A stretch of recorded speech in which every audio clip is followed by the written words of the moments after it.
Hey guys, welcome back to Man's Warhammer videos. And this week we are coming back with Constantine Valdor, Captain General of the Legio's Custodes. This dude's huge. It's a big box, pretty much the same size as a Primarch. So last week we did the video of the Sisters of Silence, and like I said, I was inspired from watching the Horus Heresy cinematic trailer and thought, hey, he was at a good price, way cheaper than buying in Canada. I mentioned in the last video that the price differences are huge, and just the savings of buying him in Hong Kong versus buying him anywhere in North America, the difference, it covered the cost of my secondary shipping, like shipping an entire box full of figures and kits via Hong Kong Post. So that alone is worth it. So that's why I picked him up. I thought it was really cool. He was a very cool character watching the cinematic trailer, and I thought I'll add him to the collection. All right, let's get this guy unboxed. Check him out. Okay, now I've got the plastic wrap removed. Cut the tape. Cut open. I don't know if anyone subscribes or watches the Warhammer cinematic content that the Warhammer channel makes. Some really cool stuff. I recently just watched it's like 40 minutes long worth of content. I think it was a 3-episode movie, I guess, titled Lupercal Must Die, and it's basically just told a story of not the knight errants, but the pilots, and then those guys who pilot the Imperial Knights, falling for a trap and a trick by the Sons of Horus and their attack on Terra. So here he is in the box with all the other content. So we'll take things out one at a time. First is his, I don't know what, I forgot to look up what this is called, but a bolter lance, I'm gonna guess, as there is a bolter on this end, and it's a lance or a spear. So clearly it's the length of that whole box. Nicely detailed. That's pretty cool. He has a whip, which does not, it's coiled together, so this is fixed. It looks like it's just a weapon that you're going to hang on his suit of armor somewhere and display, so it cannot be unraveled or uncoiled into an actual whip. And depending on who's holding it, for him, I would say it's more like a dagger, but for any of the other, especially if a Sister of Silence held it, this would be a short sword. But again, nicely detailed with the 2 eagle heads on there. And he comes with 2 pairs of hands, open hand, open fist, closed fist, and so I guess the 2 hands will, depending on what he wants to wield, is where you would swap these out. Okay, it does come with a base, and then now let's get a closer look.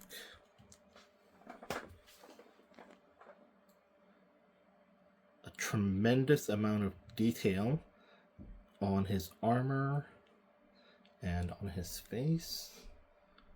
He's got the nice mohawk. Face looks pretty good. The eyes don't need a lot of work. Okay. Looks like he's got a demon's head on his shoulder pauldron. And as he calls himself the Spear of the Emperor, it's nice that he does come with a spear weapon.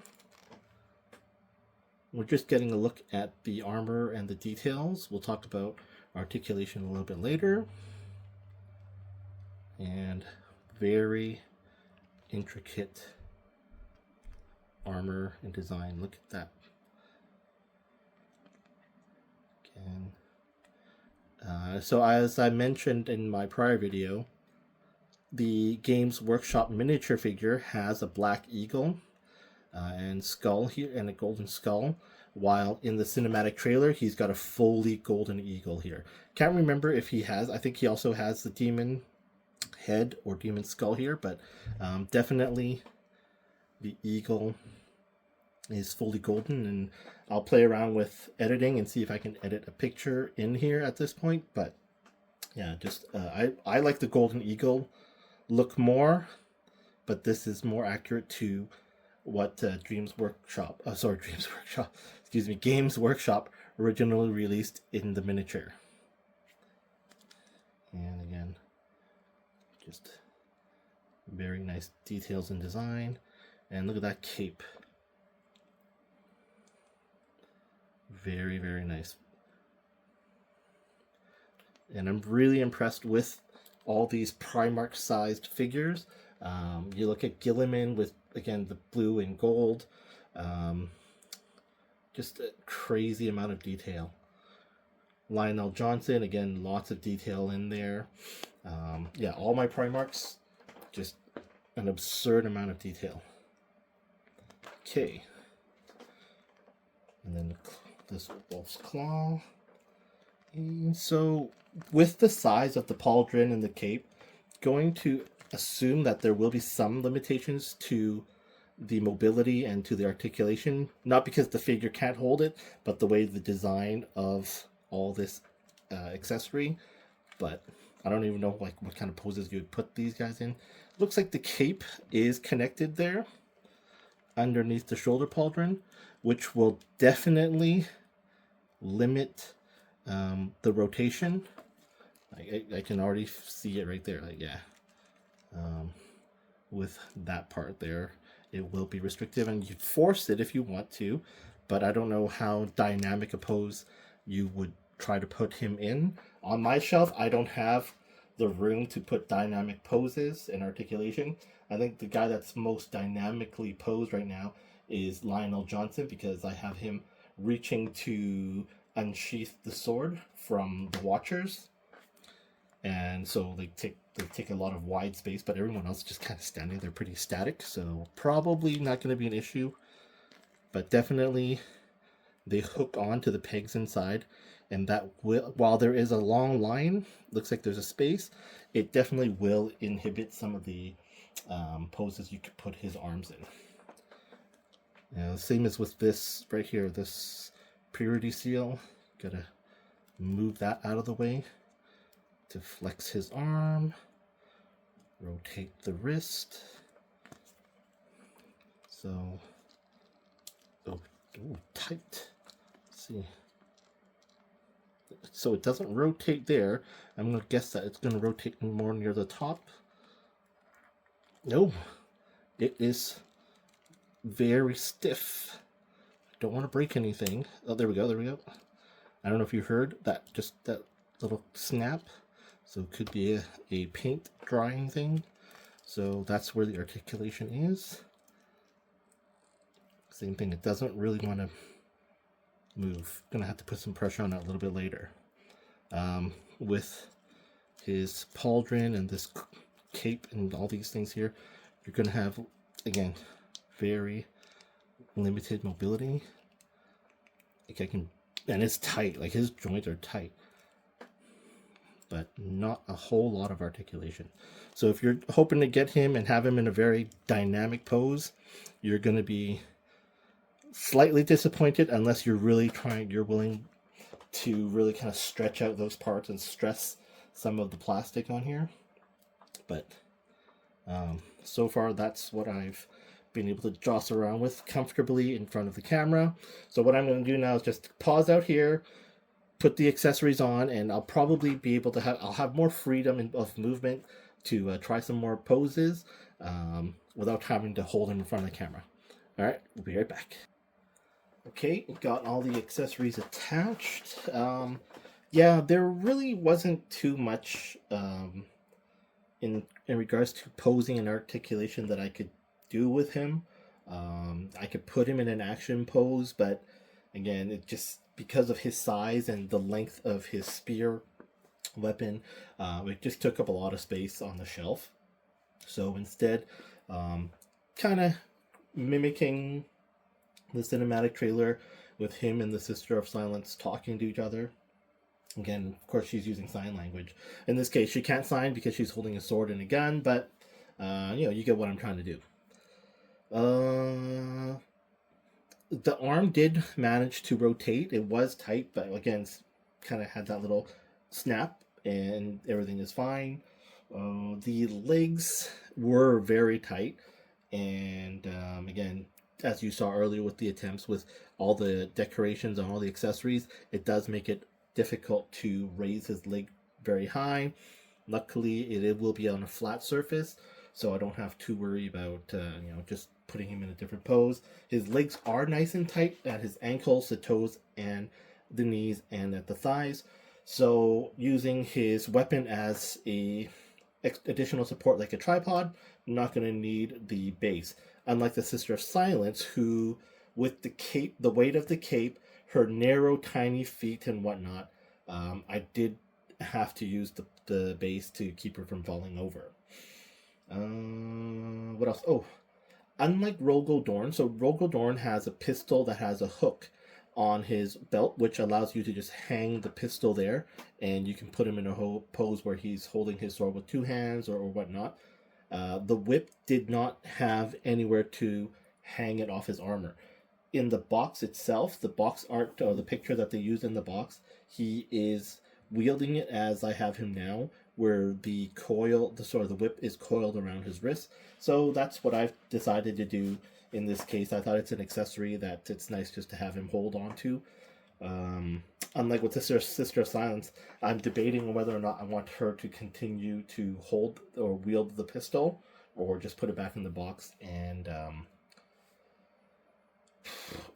have her with a fist. I really wish the Sister of Silence had additional hands, like maybe with a finger pointing hand, that at least I can try to mimic, have her pose like she's doing a sign language. Fortunately, they didn't go that far to provide that, which is a shame because that would be an excellent accessory. I'll actually try to go online and see if they have anything, someone 3D printed for her or not, but yeah, that would just be an awesome thing. I'm not a fan of how big or how long his neck is. I think it kind of takes away from the figure. Looking online, I found a great website where you can get 3D printed helmets already pre-painted. Both includes him, Constantine, Rogodorn, and Lehman Russ, as well as Sanguinius. So I'm looking at trying to decide if it's something I want to purchase, only because everyone else that has helmets are all wearing helmets, except the guys that don't come with one. And so I like the helmet looks, but he's clearly someone who goes around not wearing a helmet, like Rogodorn, so that's kind of something I need to think about. Plus, they're not cheap. They're like 30 something Canadian, plus tax and maybe shipping. So I'm looking at maybe $35, $40 per head, and on sale that's the price of a figure. So I don't want to just throw $30-$40 at just a helm right now, but that's something I think about in the future. But for now, yeah, that is it for this unboxing and sort of just to show you guys what it looks like. I don't want to say it's a review, as I'm not really doing much with him really as that reviews him, but he's a great looking figure. It was someone I hummed and hawed about, because I originally was planning to buy Lehman Russ, but having seen him, again, cinematic trailer, seeing what the figure looked like based on the box art, I was like, yeah, I'm going to choose him, and bought the Sister of Silence just so I can pair them together, and I'll have them stand with my my Imperial Fists set up on the shelf. Actually, let's put him there now and see how it's going to look. Well, there he is on my shelf, standing together, and he completely eclipses my Black Templar that is standing on an elevated base behind him. That's right. You can't see my Black Templar anymore. So we'll have to figure something else out. If I put him up higher, it's going to block out my Dreadnought. So we'll have to see. Maybe I'll put him in front of Rogaldorn, but I'll muck around because I've got more figures to unbox. And I'm happy to say my Black Templar Redemptor Dreadnought has arrived. And so I'll be doing some shifting to squeeze him. I've got a spot saved for him, like over right here. So we'll figure that out. But for now, that's it for this video. And I'm looking forward to unboxing my next figure and just gradually filling up the shelf. If you have any questions about my Warhammer collection and whatnot, please drop them in the comments. I'd love to hear from all of you or get messages or comments from all of you. And if you like the content, please help my channel grow by giving a subscribe, a like, and a share. Thanks so much for watching, guys. See you in the next video.